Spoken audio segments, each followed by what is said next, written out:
In the name of Allah, most gracious, most merciful, Mr. Chairman, ladies and gentlemen, to begin with, I would like to express my sincere thanks to the Chairman of the CPD in its 52nd session and the members of Bureau for their success in organizing this session and adopting the political declaration. Tunisia aligns itself to the statement delivered by Palestine on behalf of the Group of 77 and China, and Nigeria on behalf of the African Group. Tunisia reiterates its commitment to the implementation of the UNCPD Program of Action, as well as the outcomes of its review conferences, and its commitment to the Cairo Declaration and Addis Ababa Declaration on Population Development of 2013, the 2030 Sustainable Development Agenda, as well as all relevant program of actions and international agreements. Tunisia has been implementing the recommendations of the regular reviews of CPD in all fields based on its new constitution of 2014, which is a strong foundation to entrench principles of human rights like the right to health, to education, women's rights, right to employment, rights of youth and elderly people and people with special needs, and the right to sustainable and sound environment, as well as individual freedoms.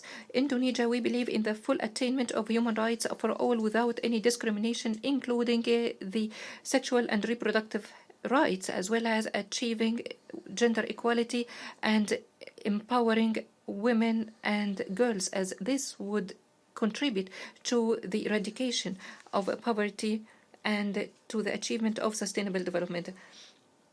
Tunisia, over the past years, has made lots of achievements in the institutionalization and promotion of freedoms and democracy and human rights, despite the harsh economic conditions. Tunisia has been promoting the gains achieved in women's rights in many fields. In politics, 35% of the parliamentarians are women. 47.7% of women won seats in the recent municipal elections. Tunisia has a comprehensive law on the elimination of all forms of violence against women, physical, sexual, economic, political, and psychological. Tunisia has also withdrawn all its reservations to CEDAW, and a national plan has been put in place to implement the Security Council Resolution 1325. Currently, Tunisia is discussing the law on equality in inheritance in the parliament. In relation to sexual and reproductive health, Tunisia has a pioneering experience in this field. Tunisia has a family planning program since 1966, and it has a law on abortion since 1973. There is a free program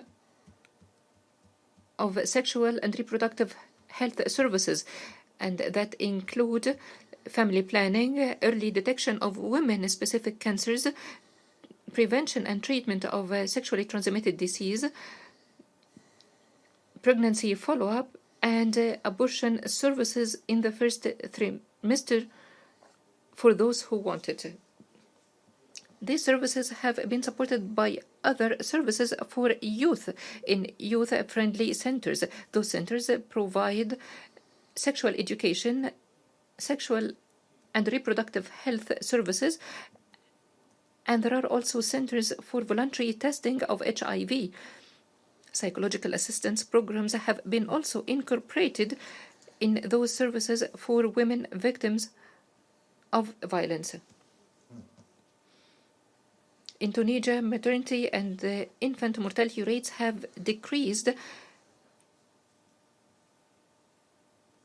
and those achievements would not have been achieved if not for the participation of government institutions and civil society. We would like to commend our cooperation with all UN agencies and funds, in particular UNFPA, which since 1974 has been supporting the National Program on Family Planning and the Sexual and Reproductive Health Program.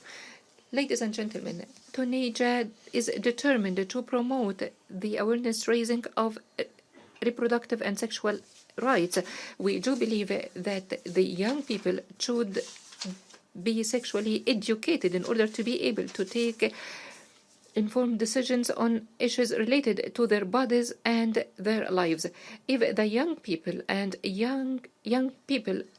men and women, are sexually oppressed and uneducated, they will definitely fail and they will become an impediment to the development of our countries.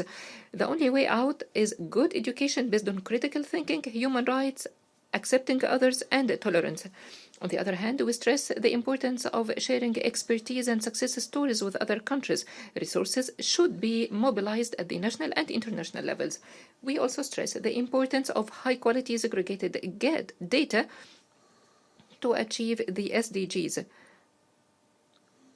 through capacity building and honoring international standards on the collection and analysis of data. In conclusion, Tunisia renews its commitment to implementing the UNCPD program of action, cognizant that a lot remains to be done to realize the aspirations of our people. We are confident that investing in our youth and women and empowering our citizens will be the only guarantee to success. And thank you for your attentive listening.